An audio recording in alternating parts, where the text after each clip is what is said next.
4 case, when they said that they had a suspect, everyone was picturing something in their mind. And then we got Bryan Kohberger, and it was not at all what people thought. Late December 2022, police announced that they had arrested someone in the connection of the Idaho 4 unalivings. What I pictured was what we get in most cases, which is like this horrifying man, older man, gross. Then we got Bryan Kohberger, and he was just an ordinary student. It was someone that a lot of these people had passed by and not known. He was 28. He was a PhD student at the University of Washington. He was young. He was just like any other person on campus. How did we get here? Bryan was born in 1994, and he grew up in Pennsylvania. He pretty much excelled in school. He wasn't great around people, but he was super, super smart. And he began pursuing a college degree in criminology. Not only was he just studying this, but he was studying it under some of the best minds in the game. He was going for his PhD, which is huge. Friends and colleagues described him as being socially awkward. And we now know that he was making a lot of people feel uncomfortable, especially women. He had numerous complaints against him for being creepy and awkward and weird around women. WSU was taking this very seriously, and they were going to start taking action against him. So he had no criminal history, and he had no record of violent offenses. He kept a pretty small circle, loved crime documentaries, and was pretty much just a normal criminology student. He lived in Pullman, Washington, which is a very close proximity to the Idaho King Road house. And he drove a white Elantra, and it was a very close make and model and year to the white Elantra that was seen near the King Road house.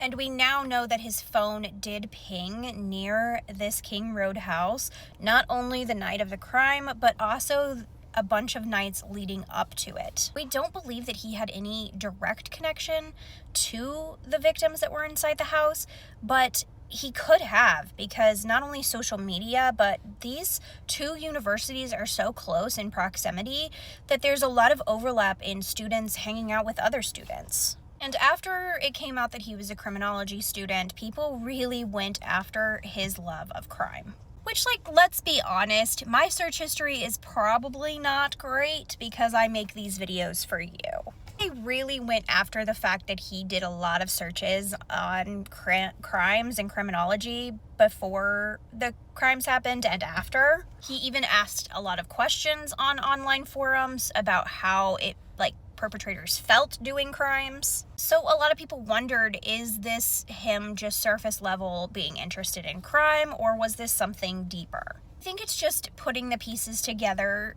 of Bryan Kohberger that ended up being a lot. If you take just my fascination with crime, or the fact that my search histories are probably weird, but I don't drive a white Elantra and I didn't have my phone ping near that area. All the evidence together doesn't sit well for Bryan Kohberger. His phone did ping near the area of the King Road house quite often, and on that night. Those phone pings placed him not only in that area, but of the time that this all happened. And around 4 a.m., usually people aren't just out driving by someone's house. Theory is that around 4, he went into the house through the sliding glass door. He committed this awful crime. He went out through the sliding glass door and he left, turning his phone back on near Pullman, Washington, and going home like normal. But that's just a theory. There's a lot of just theories in this case because we haven't heard from him what happened. And I think what's the craziest part of this case is that there's a lot of just missing pieces, things that don't make a lot of sense. And I am not saying that I think Kohberger is innocent. I'm not saying either way. I'm just giving you the facts. But it doesn't look good for him, all that we have on him. But yet some things don't make sense, and that's why there's people questioning it. I think it's completely valid, both arguments. I think when people did see Bryan Kohberger and the news came out that he had been arrested, people really questioned what really happened here. Because, first of all, it doesn't really feel like he is this big bad guy when you see him. That happens with a lot of criminals. I mean, Ted Bundy did not look like your average criminal. I think the most that people focus on is the motive. Why did this happen? Bryan Kohberger did not seem to have a big motive that connected him to this crime. Other than maybe just rage or not liking women, there's not a clear motive. When you don't have a clear motive, it does present reasonable doubt in your mind. People on the internet ran wild with that. In July of 2025, weeks before we were gearing up for trial and going to find answers and getting justice for this family, it came out that Bryan Kohberger could take a plea deal. They were working on taking a plea deal. There was mixed emotions about this from everyone, the families, the community, and people online, because they didn't understand why he would do this. But he did. He pled guilty and he took 4 consecutive life sentences plus another 10 years for burglary. I think to a lot of people it just doesn't make sense.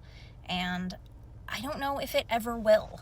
In the next episode, we are talking about the surviving roommates and a lot of the testimony and words from them. This is where it's going to start getting a little bit deeper and deeper into the details of this case. So please click that follow button and join me because it is going to get crazy. I will see you tomorrow.